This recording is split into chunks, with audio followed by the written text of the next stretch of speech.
Assume करो कि आप 7 जन्म पीछे चले गए हो। 350 से 400 साल पुराने ज़माने में अंधेरी रात के अंदर आप जो है 1 टन चावल अपनी बैलगाड़ी में लाद कर जापान की गलियों में गुजर रहे हो और राइस की मंडी की तरफ जा रहे हो। दोस्तों, ये स्टोरी मैं आपको क्यों सुना रहा हूं, क्योंकि आज मैं आपको एक ऐसी लर्निंग देने वाला हूं इस वीडियो के अंदर जिससे कैंडलस्टिक पर किस तरीके से आप ट्रेड करते हैं और क्या परिभाषा है कैंडलस्टिक पैटर्न की, उसका क्या इतिहास है, क्या फाउंडेशन है। ऐसा वीडियो यूट्यूब की दुनिया में आपको कहीं और नहीं मिलेगा।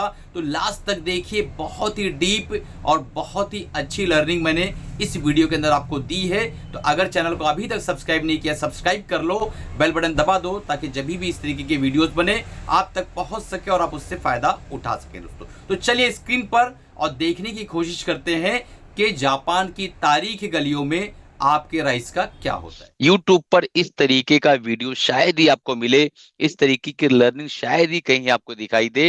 तो आज ये वीडियो लास्ट तक देखिए ताकि आपको कैंडल की जो परिभाषा है कंप्लीटली समझ में आ जाए।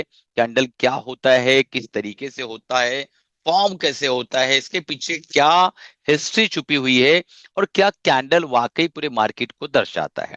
तो चलिए देखते हैं आज हम लेक्चर नंबर 1, जिसमें आपको मैं कैंडल का फाउंडेशन बताने वाला हूं, बुलिश और बियरिश जो सेंटिमेंट्स होता है वो सारी चीजों को समझाने वाला हूं। तो चलते हैं थोड़ा पास्ट में।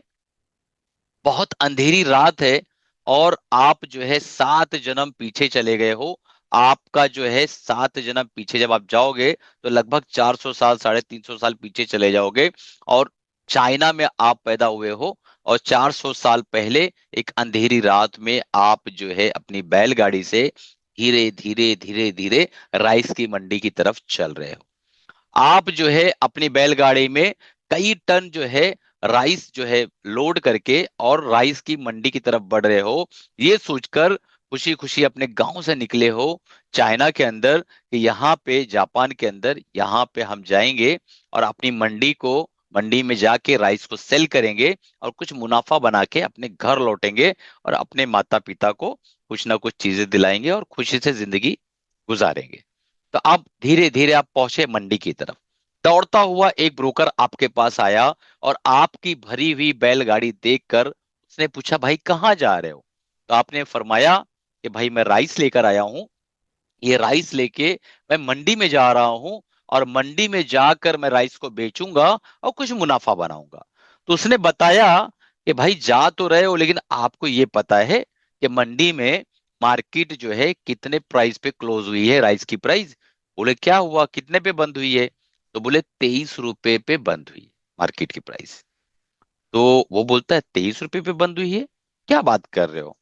बोले हाँ 23 रुपए पे बंद हुई है। और उसने कहा कि 25 रुपए पे मार्केट की प्राइस बंद हुई। यानी आप जब बेचने जा रहे हो तो कल रात में मार्केट की जो प्राइस है कल दोपहर तक 25 रुपए बंद हुई है और मुझे 23 रुपए में यही मंडी में घुसने से पहले ही माल दे दो, मैं पूरा माल आपका सौदा करवा देता हूँ। जब आप सोचते हो कि यार 25 रुपए में बंद हुई है दोपहर में, निकलते निकलते मुझे पहुंचते पहुंचते रात हो गई है, कल सुबह मंडी खुलेगी तो हो सकता है मुझे अच्छा प्राइस मिले। जब 25 में बंद ही हुई है तो मैं 23 में इसको माल क्यों दूं? मैं मंडी खुलने का इंतजार करूंगा और जो है इसको 25 से ऊपर के रेट में बेचूंगा। ये आपका एक सेंटीमेंट डेवलप हुआ। उसका उसकी बात सुन के वो इंफॉर्मेशन जैसी आपके पास आई, आपके दिमाग ने प्रोसेस किया कि जब 25 में दोपहर में राइस का प्राइस क्लोज हुआ है तो मैं तो भाई 23 में नहीं देने वाला हूं। मैं मार्केट ओपन होने का इंतजार करूंगा, सुबह होगी मंडी में जाऊंगा और वहां पे मैं और महंगे रेट में बेचूंगा। तो आप बोलते नहीं भाई, मार्केट का प्राइस 25 में क्लोज हुआ है दोपहर में और मंडी बंद होने से पहले, तो मैं 23 में क्यों दे दूं? तो वो बोलता है कि भाई साहब 23 में दे दो, फायदे में रहोगे। आप बोले नहीं बिल्कुल नहीं दूंगा। थोड़ा सा और आगे बढ़ते हो, 200-400 मीटर मंडी के करीब करीब पहुंच चुके हो आप, और आगे बढ़ते हो तो वहां पर आपको एक आदमी और मिलता है जो कि एक दूसरा ब्रोकर होता है। बोलता भाई कहाँ जा रहे हो? बोले भाई राइस लदी हुई है, दिख नहीं रहा है, मैं मंडी जा रहा हूँ।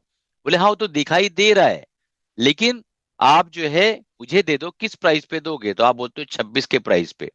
तो बोलता अरे पगला गए हो, आपको पता है कि ये जो है मार्केट लो कितना मारा था कल? तो आप बोलते हो कितना मारा था? बोले भाई लो 15 का मारा था। और तुम कहाँ 25 के ऊपर मांग रहे हो। नहीं हो पाएगा। तुम 22 में 20 में दे दो, मुझे पूरा माल तुम्हारा खाली करवा देता हूँ। अब आपके अंदर एक डर जैसा पैदा होता है, आपके मन जो है थोड़ा अशांत महसूस करने लगता है। आप सोचते हो 25 में क्लोजिंग तो हुई है, लेकिन लो जो मारा है उसने 15 का मारा है, और ये मेरे से पिछला जो ब्रोकर था वो 23 में मांग रहा था, ये मुझे 20 बोल रहा है। तो यार बहुत टेंशन आपको शुरू हो जाता है। आप सोचते हो क्या करूं क्या ना करूं। अब आपका दिल जो है बहुत ज्यादा अशांत हो जाता है, आप बहुत ज्यादा परेशान हो जाते हो। फिर भी आप उसको बोलते हो भाई मैं थोड़ा सुबह का वेट होने तक का इंतजार करूंगा, क्योंकि मुझे जो है अभी इसको महंगे रेट में बेचना है। थोड़ा और आगे बढ़ते हो, एक इंफॉर्मेशन और मिलती है, एक ब्रोकर भागते हुए आता है, बोलता भाई जी आप किधर जा रहे हो। तो आप बोलते हो भाई मैं मंडी में जा रहा हूँ राइस बेचने, गांव से निकला हूँ, रात हो गई है, सुबह मंडी खुलेगी मैं बेच दूंगा। वो बोलता है क्या प्राइस जो है आप देना चाहोगे। तब आपके पास इंफॉर्मेशन कितनी है, मार्केट 15 पे गया था लो, और आप जो है मार्केट ने क्लोजिंग की है 25 की। तो आप बोलते हो कि भाई मैं जो है ना 23 का मुझे एक कस्टमर मिला था, लेकिन अगर आप 24 देते हो तो मैं जो है भेज दूंगा भाई। तो सामने वाला बोलता है भाई 24 क्यों, आपको नहीं पता है मार्केट ओपन 20 पे हुई थी और क्लोज 25 पे हुई थी। थोड़ा रुको। और हाई जो है, सामने वाले ने हाई जो है कल के दिन राइस ने 30 का मारा था। तो क्या बात करो, बोला हाँ लो 15 का मारा था, ओपन 20 पे हुआ था, क्लोज 25 पे हुआ था, लेकिन हाई जो है 30 का मारा था। यानी कल राइस की मार्केट वॉलेटाइल थी, काफी ऊपर नीचे हुआ, 15 रुपए के रेंज में घूमा। तब आपके पास एक तीसरी इंफॉर्मेशन आ जाती है कि मार्केट में जो क्लोजिंग हुई थी प्राइस की राइस की 20 रुपये हुई थी, 25 पे हुई थी, ओपनिंग 20 पे हुई थी, लो 15 का मारा था और हाई 30 का मारा था। अब आप सोचते हो कि जब हाई 30 का मारा था तो मैं जो है किसी भी हाल में इसको 28 27 तक बेचूंगा। अब मैं किसी भी ब्रोकर से बात नहीं करूंगा, मंडी खुलने का वेट करूंगा, और मंडी में जो भी प्राइस रहेगा मैं उस हिसाब से इसको बेचूंगा, और कोशिश उम्मीद ये है कि 25 के ऊपर बेचूंगा। तो अब मुझे एक सवाल बताओ, इसका आंसर दो, कितने लोगों ने, मैंने लिंक बार बार भेजा है टेक्निकल्स का, तो कितने लोगों ने इस चीज को समझा है। और अगर आप वो व्यापारी हो तो आप एक दिन का वेट करोगे या नहीं करोगे, मुझे चैट बॉक्स में कमेंट करके बताओ कि हाँ सर मैं वेट करूंगा या नहीं करूंगा। तो अभी कमेंट करके बताओ, मैं चैट बॉक्स में देख रहा हूं। आप व्यापारी हो, 400 साल पहले आप 7वें जन्म पीछे चले गए, जापान के अंदर आप मंडी में खड़े हो, आपके पास गोनियां हैं चावल की, आप बैलगाड़ी पे बैठे हुए हो। अब मुझे ये बताओ कि ये जो आपने 3 डाटा देखा, लो का देखा, क्लोजिंग का देखा, हाई का देखा, ओपन का देखा, तो इसके अकॉर्डिंग आप क्या एनालिसिस करोगे। आप रुकोगे या राइस तुरंत बेच दोगे डर के मारे। फौरन मुझे चैट बॉक्स में बताओ, मैं देख रहा हूँ चैट बॉक्स, थोड़ा फास्ट।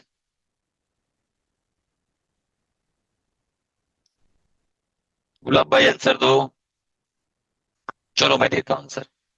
राइस का अगर आप प्राइस देखें एक दिन पहले का, जो ब्रोकर्स हमें डिटेल्स दे रहे हैं, 20 पे ओपनिंग हुई है और क्लोजिंग हुई है 25 पे।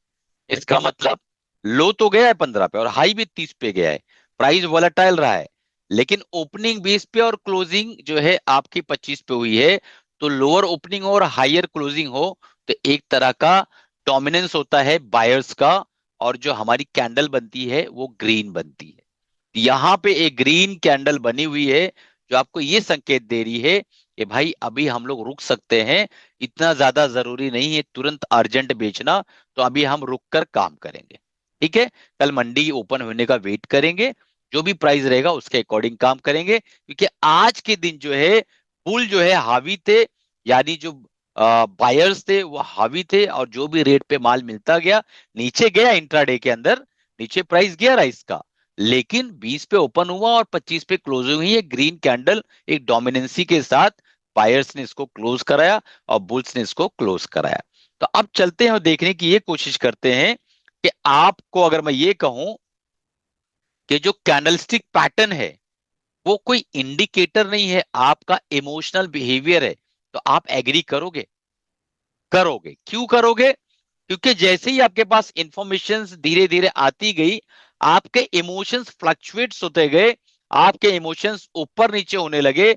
आपने कभी सोचा बेच दूं, कभी सोचा फिर कस्टमर नहीं मिलेगा तो क्या होगा, फिर सोचा हाई रेट पे बेचूंगा, फिर सोचा यार बेच ही दिया होता तो अच्छा रहता। तो इस तरीके के जो इमोशंस के अंदर आपके बदलाव आया, वो इसलिए आया क्योंकि आपके पास इंडिकेशंस आते रहे, आपके पास इंफॉर्मेशन आती रही, और यही इंफॉर्मेशन ने फाइनली आपका एक एनालिसिस बनाया, और आपने निर्णय लिया कि मैं बुलिश हूं, कल मार्केट ओपन होगी, उसके बाद देखूंगा क्या करना है और क्या नहीं करना है।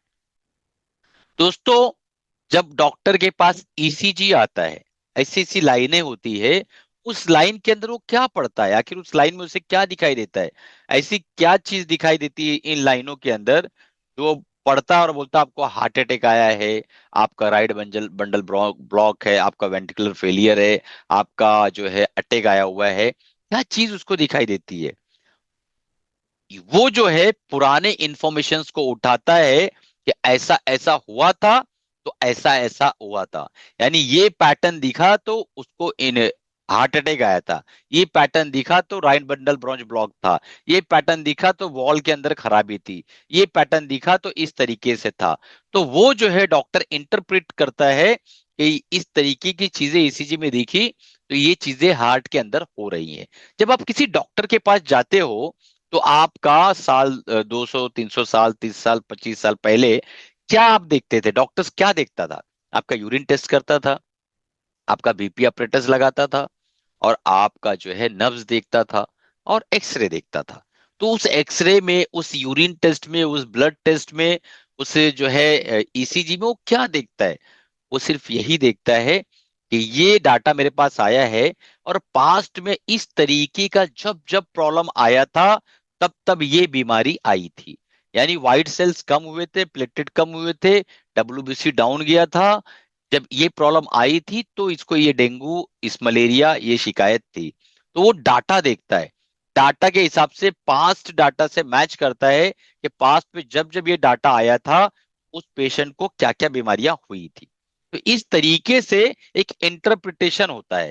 तो अगर आप मुझसे ये पूछें कि सर कैंडलस्टिक पैटर्न के अंदर एक्यूरेसी कितनी है, तो अगर आप सही तरीके से प्रॉपरली, अच्छे से, सही तरीके से अगर आपने कैंडलस्टिक पैटर्न को स्टडी किया, प्रॉपर रूल्स को फॉलो किया और सही से काम किया, तो यकीन जानो कि आप जो है कैंडलस्टिक पैटर्न को सीख कर आराम से 30 से 50% सीएजीआर से अपने पोर्टफोलियो को ग्रो कर सकते हो। लेकिन शर्त यह है कि आप डेली टाइम फ्रेम में या तो वीकली टाइम फ्रेम में काम करोगे। ये इतना ज्यादा एक्यूरेट है, एक्यूरेसी 85 टू 90% के आसपास है कैंडलस्टिक पैटर्न का, अगर आपने प्रॉपर तरीके से इसका जो है सही से यूज किया, सही से इसको फॉलो किया तो। अब आगे बढ़ते हैं और अगली स्लाइड देखते हैं। ठीक है, तो अब आपने देखा कि मैंने राइस का जो एग्जांपल आप लोगों को दिया, वो क्या दिया कि भाई कैंडल बनता कैसे है, किस तरीके से कैंडल फॉर्म होता है। अब राइस का ही एग्जांपल लेके मैं आप लोगों को बताने जा रहा हूं कि कैंडल फॉर्मेशन होता कैसे है। ये देखिए, यहाँ पे एक ब्लैक मैं ले लेता हूं, ठीक है। प्राइस ओपन हुआ, ठीक, 20 रुपए पे।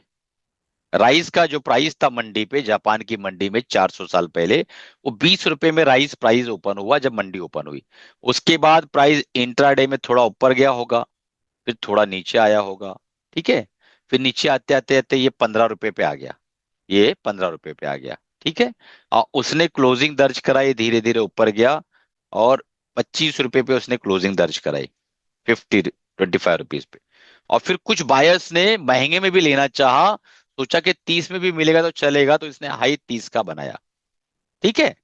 तो प्राइस जो ओपन हुई है, एग्जैक्टली जो ओपन हुई है प्राइस, वो ओपन हुई है 20 रुपए पे।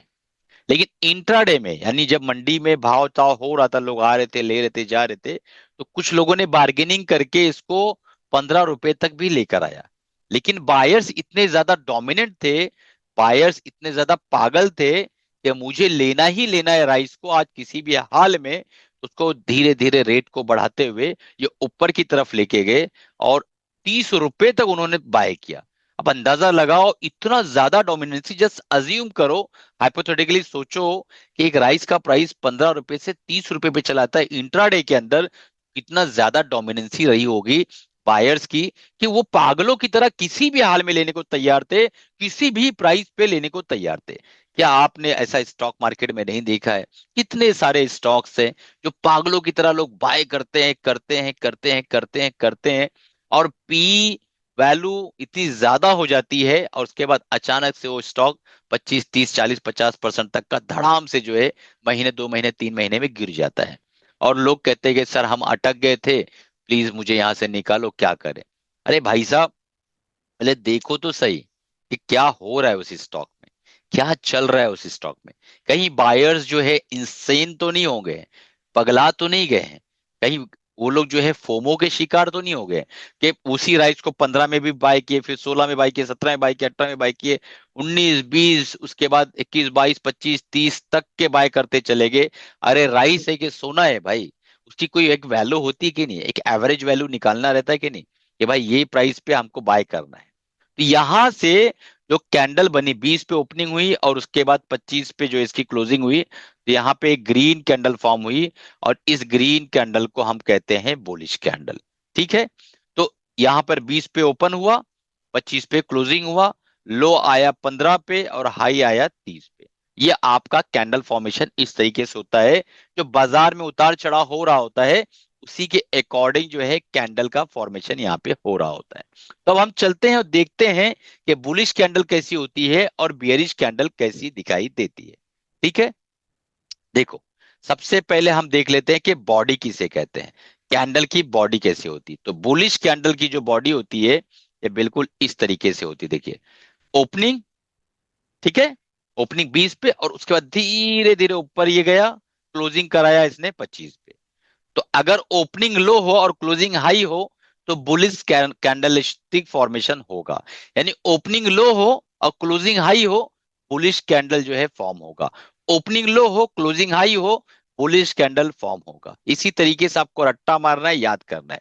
Opening low, closing high, bullish candle. Opening high, closing low, bearish candle. ठीक है? ये मैं बॉडी की बात कर रहा हूं, इसको हम लोग बॉडी कहते हैं, बॉडी। ठीक, इसको बॉडी बोलते हैं। उसके बाद अपर शेडो और लोअर शेडो। कैंडल के ऊपर जो भी आपको दिखाई देगा लकीर, इसको हम विक भी कहते हैं, इसे शेडो कहते हैं। कैंडल के ऊपर जो भी दिखाई देगा वो हाई को दर्शाएगा, जहां पे उसकी क्लोजिंग रहेगी ये हाई रहेगा यहाँ पे। और ये लोअर शेडो। ठीक है? लोअर शेडो ये लो रहेगा। किसी भी कैंडल में 3 पार्ट होता है। पहला बॉडी होता है, उसके बाद अपर शेडो, लोअर शेडो। कुछ कुछ कैंडल में लोअर शेडो नहीं होता, सिर्फ अपर शेडो होता है, बॉडी होती है। कुछ कैंडल में लोअर शेडो होता है, अपर शेडो नहीं होता और बॉडी होती है। और कुछ कुछ कैंडल जो बहुत ज्यादा स्ट्रांग होती है, के अंदर सिर्फ और सिर्फ बॉडी होता है। यानी मैंने कहा कि मंडी ओपन हुई 20 पे, और उसके बाद वो धीरे धीरे धीरे धीरे बढ़ता ही चला गया, और 25 पे क्लोजिंग हो गई। ना नीचे की तरफ माल आया, ना ऊपर की तरफ गया, यानी शेडो का फॉर्मेशन ही नहीं हुआ। यानी मार्केट इतनी ज्यादा स्टेबल थी, इतनी ज्यादा स्थिर थी, मंडी के अंदर सिर्फ और सिर्फ खरीदार थे, और माल को खरीद गए, और 25 पे उन्होंने क्लोजिंग दर्ज कराई। अगर ये नीचे जाता 15 तक और वहां से वापस ऊपर आता, तो वॉलेटिलिटी बहुत ज्यादा बढ़ती। यानी नीचे जाने के लिए भी ताकत है इसके अंदर मौजूद। कुछ लोग हैं जो बेचकर 15 तक लेकर आ गए, और कुछ लोग हैं जो खरीद के वापस उसको ऊपर की तरफ लेकर आए। और अगर ये ऊपर जाता 30 तक, तो बहुत सारे ऐसे बायर एक्टिव हैं जो ऊपर 30 तक भी लेके गए, लेकिन 30 के पास इतने ज्यादा सेलर मौजूद है कि उसको ढकेल के वापस 25 पर लेकर आए। तो शेडो फॉर्मेशन का मतलब यह है कि कहीं ना कहीं ऊपर और नीचे के लेवल पे बायर और सेलर मौजूद हैं, इसीलिए उन्होंने नीचे से ढकेल के ऊपर किया और ऊपर से ढकेल के नीचे किया। तो यहां पे ये कैंडल के अंदर वॉलेटिलिटी भी बहुत ज्यादा है। तो अगर सिर्फ बॉडी फॉर्मेशन वाला कैंडल बने, तो उसका क्या नाम है, आने वाले लेक्चर्स में है, मैं लिंक, पूरा लिंक आप मांग लीजिएगा, मैं ग्रुप में आप लोगों को डाल दूंगा। और जो लोग इसे यूट्यूब पर देख रहे हैं, वो लोग भी व्हाट्सएप पे कांटेक्ट करके और कंप्लीट जो है इस प्रोग्राम का लिंक आप लोग मांग लो और उसको आराम से देखो। टोटल 17-16 वीडियोस हैं, इत्मीनान से पूरा कैंडलस्टिक पैटर्न को सीखो। तो दोस्तों, समझ में यह आया कि हमारा कैंडल फॉर्मेशन के लिए क्या क्या चीजों की जरूरत होती है। जैसे हमारी बॉडी है, मुंडी है, गर्दन है, धड़ है, कमर है, पैर है, इसी तरीके से किसी भी कैंडल के फॉर्मेशन के लिए तीन चीजें जरूरी है, अपर शेडो, लोअर शेडो, बॉडी। कई बार सिर्फ बॉडी होती है, कई बार अपर शेडो बॉडी होती है, कई बार लोअर शेडो और बॉडी होती है। ठीक है, अब चलते हैं, हम देखते हैं बेयरिश कैंडल कैसा होता है। 25 रुपए पे प्राइस ओपन हुआ, ठीक है, मंडी में, और वो गिरता ही चला गया, गिरता ही चला गया, गिरता ही चला गया, और 20 पे क्लोज हुआ। ठीक है, प्राइस यानी सिर्फ बिकवाली हुई प्राइस में, और ये आपका एक बॉडी बना जिसे हम बियरिश कैंडल कह सकते हैं। अगर प्राइस ऊपर की तरफ गया 30 तक तो ऊपर एक शेडो बनेगा, और नीचे की तरफ अगर गया तो इसे जो है लोअर शेडो कहेंगे। ठीक है, इसमें अगर हम लेबलिंग करें तो ये हमें हाई बताता है कि ये हाई है प्राइस, यानी 30 का प्राइस हाई तक गया है, यहाँ पे 30 लिख देते हैं, 30 तक ये हाई गया, यहाँ पे ओपनिंग हुई है, रेड कैंडल है तो ऊपर ओपन होगा, और यहाँ पे क्लोजिंग हुई है 20 पे। ठीक है, ये क्लोजिंग हुई है, और नीचे जो है ये चला गया है 15 तक, जो कि लो को दर्शाता है कि लो है। ठीक है, तो इस तरीके से बियरिश कैंडल का फॉर्मेशन होता है, जो ये बताता है कि भाई 25 पे ओपन हुआ और कंटिन्यू बिकता चला गया, बिकता चला गया, बिकता चला गया, और बिकता ही चला गया, 20 तक आया, वहां पे क्लोजिंग हो गई। तो रेड कैंडल यानी बेरिश कैंडल की ओपनिंग ऊपर होती है, क्लोजिंग नीचे होती है। बुलिश कैंडल की ओपनिंग नीचे होती है, क्लोजिंग ऊपर होती है। तो ये चीज बहुत ज्यादा जरूरी है आपके लिए जानना और याद करना और रट्टा करना, ताकि आप हमेशा इसको याद रख सके। देखिए इस तरीके से ये दिखाई देता है, यहाँ पे सेलर्स डोमिनेंट होते हैं, यानी माल ओपन होते साथ ही बिकना शुरू हुआ, बिकना शुरू हुआ, चलता ही चला गया। ठीक है, और यहाँ पे आप देखिए कई बार ऐसा भी होता है कि रेड कैंडल रहता है लेकिन यहाँ पे बायस भी रहते हैं अंदर, sometimes it will form in green colour. ठीक है, कई बार इसको ग्रीन कलर में भी ये फॉर्म होता है, ये कैंडल जो है इस तरीके से देखिए, जब बायर्स भी होते हैं। ठीक, तो ये तरीका है। कई बार ये जो है लाल कलर में भी फॉर्म होता है, जो ये दर्शाता है कि भाई साहब ये भले ही ग्रीन कैंडल है लेकिन इसके अंदर रेड, मतलब सेलर ज्यादा हावी है, बायर्स कम है। ठीक है, बट ओवरऑल जब भी 99% टाइम यहाँ पे बायर्स डोमिनेंट होते हैं, और रेड वाला कैंडल जब फॉर्म होता है तो वहां पे सेलर्स डोमिनेंट होते हैं। तो यहाँ पे हम लोग एक बार कैंडल्स की इसको देख लेते हैं वापस से, एक बार हम देख लेते हैं, ये देखिए यहाँ पे आपके सामने। ठीक है, तो जब कैंडल फॉर्मेशन होगा, ये अपर शेडो ये वाला हिस्सा, ये लोअर शेडो नीचे वाला हिस्सा, और ये पूरा के पूरा बॉडी है। चूंकि रेड बॉडी है तो ओपन ऊपर रहेगा, क्लोज नीचे रहेगा। ठीक है, देखो ये ग्रीन बॉडी है, ये अपर शेडो, ये हाई। ठीक है, यहाँ पे ओपनिंग हुई और यहाँ पे क्लोजिंग। तो जब जब मैं पूछूंगा कि भाई ग्रीन कैंडल की ओपनिंग कहाँ हुई और क्लोजिंग कहाँ हुई, तो तुरंत बताना है ग्रीन कैंडल की ओपनिंग नीचे होती है और क्लोजिंग ऊपर होती है, रेड कैंडल की ओपनिंग ऊपर होती है, क्लोजिंग नीचे होती है। बाकी हाई और लो जो है सेम रहता है अगर शेडो है तो। ठीक, तो अब आज के बाद जब भी कैंडल स्टिक पैटर्न पढ़ोगे तो ये चीज याद रहना चाहिए कि किस तरीके से चावल की मंडी के अंदर जो मैंने आपको स्टोरी सुनाई, उस स्टोरी को हमेशा याद रखना, उस जज्बात को, उस इमोशंस को याद रखना, और ये समझने की कोशिश करना कि भाई अगर ऐसा हुआ है तो ऐसा ऐसा हुआ है। ठीक है, तो आपको जब जब इंफॉर्मेशन कैंडल आपको दे, इंटरप्रेट करे कि हाँ भाई कैंडल आपको भेज रहा है इंफॉर्मेशन आपके स्क्रीन पे बने, तो फटाक से समझना है कि भाई ग्रीन मतलब बुलिश, रेड मतलब बियरिश। बाकी और भी इसके बहुत सारे पैटर्न्स है, आने वाले लेक्चर्स में वो भी मिलेगा। तो अभी आप रिक्वेस्ट डाल के कंप्लीट लेक्चर का एक रिकॉर्डिंग ले लो मुझसे, और साथ ही साथ अगर आप यूट्यूब पर इस वीडियो को देख रहे हो तो आप भी व्हाट्सएप पे कांटेक्ट करके इसकी रिकॉर्डिंग ले लो।